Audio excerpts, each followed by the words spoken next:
হতে অ্যাটিটিউড লাগে, চোখের দৃষ্টি লাগে। বাজিমাত তুফানের। অনেকেই ধারণা করেছিলেন এবারের ঈদে দুই বাংলার নায়িকাদের লড়াই ভালোই জমবে। একদিকে ঈদের সিনেমা দিয়ে কলকাতার নায়িকা মিমি চক্রবর্তী ও কৌশানীর যাত্রা শুরু, অন্যদিকে দেশের নায়িকা বুবলি, ববি আর পূজার মুখোমুখি হওয়া নিয়ে কৌতূহল ছিল বেশ। পাশাপাশি একাধিক সিনেমা নিয়ে চলছিল নানা আলোচনা।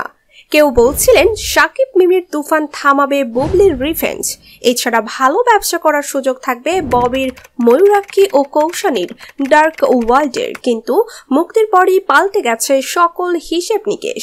তুফান দাপটের কাছে শুরুতেই হার মেনে নিয়েছে সিনেমাগুলো। শুধু তাই নয়, তুফানে মিমি, নাবিলারা যেভাবে প্রশংসা কুড়াচ্ছেন তার ধারে কাছেও পৌঁছাতে পারেনি বুবলি, ববিরা। এমনকি একের পর এক সিনেমা ফ্লপ হওয়ার কারণেই নাকি দুটি সিনেমা থেকে এরই মধ্যে বাদ পড়েছেন বুবলি। ববি অবশ্য নিজের সিনেমা ফ্লপের জন্য নির্মাতার পেশাদারিত্ব নিয়ে প্রশ্ন তুলেছেন। তবে আলোচনা সমালোচনা যত লম্বাই হোক না কেন, ওপার বাংলার নায়িকা মিমি এবং সুপারস্টারের সিনেমা ঠিকই ব্যবসা সফলের তকমা নিজের করে নিয়েছে।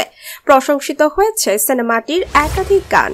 সেই সাফল্যের ধারাবাহিকতায় কলকাতা সহ বিশ্বের বেশ কয়েকটি দেশে সিনেমাটি মুক্তি পাচ্ছে। যদিও সিনেমাটির গান নিয়ে ওপার বাংলার দর্শকরা নেতিবাচক আলোচনা করছেন বলে জানান এই অভিনেত্রী। বিষয়টি নিয়ে আক্ষেপের সুরে মিমি বলেন, বাংলাদেশের মানুষ ভালো কাজকে দারুণভাবে গ্রহণ করতে জানে। এসি ছাড়া হলে এই গানের সঙ্গে অসংখ্য লোক নাচে, আর কলকাতায় এই গান শুনে মানুষ খারাপ মন্তব্য করতে ব্যস্ত। বাঙালিরা নাক উঁচু হয়ে যাচ্ছে, ভেবেই নিচ্ছে নাচ গান খারাপ, বলছে বাণিজ্যিক ছবি দেখে না।